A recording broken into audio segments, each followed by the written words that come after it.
The conflict in Ukraine has tragically claimed over 30,000 confirmed civilian lives and injured more than 50,000 others between February 2022 and early 2026, according to recent analyses. This grim tally, compiled from various human rights monitoring bodies, underscores the devastating impact of Russia's full-scale invasion on Ukraine's civilian population.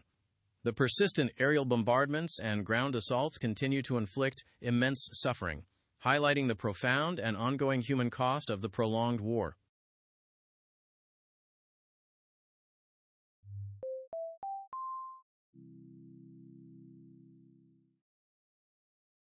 Russia has announced the transfer of tactical nuclear warheads to Belarus this week, purportedly for a strategic military drill. This move follows President Putin's earlier warnings and solidifies a new phase of military cooperation with Minsk, placing advanced weaponry closer to NATO's eastern flank. The deployment, confirmed by Moscow, significantly escalates nuclear rhetoric and raises profound security concerns across Europe, fundamentally altering the region's strategic balance. The concept of hybrid warfare has significantly evolved by 2026, now encompassing a sophisticated blend of cyber attacks, pervasive disinformation campaigns, economic coercion, and the use of proxy forces alongside conventional military threats. This multifaceted approach, actively employed in conflicts such as the ongoing war in Ukraine, aims to destabilize adversaries below the threshold of declared war. Understanding this dynamic challenge is critical for national defense strategies worldwide, as states adapt to counter these integrated and ambiguous forms of aggression. Intense fighting persisted across Ukraine's eastern front between March 14th and 20th, 2026, with Russian forces launching renewed assaults near Avdiivka and Ukrainian defenders holding positions around Bakhmut. Daily missile and drone strikes continued to target civilian infrastructure in cities like Kharkiv and Odessa, causing further casualties and widespread damage. This week's relentless bombardments and ground engagements underscore the grinding attrition and profound humanitarian crisis, defining the protracted conflict.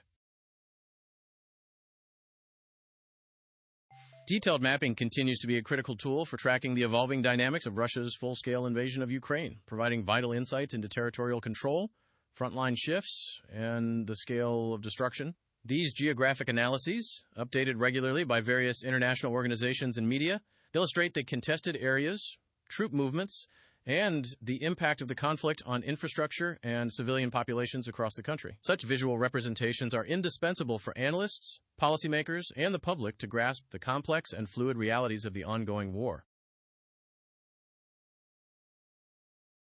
The conflict in Ukraine is increasingly defined by an emerging crude war where both sides vie for dominance in advanced data processing, artificial intelligence, and cyber capabilities. This strategic competition involves leveraging vast computational power for everything from intelligence analysis and algorithmic warfare to drone swarm coordination and cyber defense.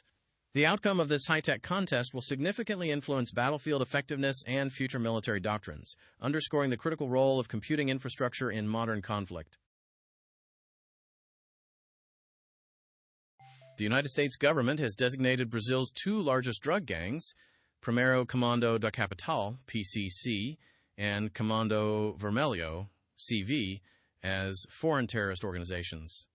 This move, announced by the State Department, imposes severe financial sanctions and travel bans on individuals associated with these groups, which control vast drug trafficking operations across South America and beyond. The unprecedented classification aims to disrupt their global networks and criminalize any material support, significantly bolstering international efforts to combat transnational organized crime. New York State Assemblyman Zohran Mamdani has publicly challenged tech mogul Elon Musk on social media, sparking debate over corporate influence in urban development and public policy. Mamdani's pointed remarks, widely shared online, specifically questioned Musk's recent proposals regarding public transport infrastructure and their potential impact on local communities. This high-profile exchange underscores the increasing willingness of elected officials to directly confront powerful tech leaders on platforms they often dominate, highlighting a crucial intersection of politics, technology, and public accountability. Politics has become an unavoidable and integral concern for companies worldwide, profoundly influencing corporate strategy, supply chains, and consumer relations.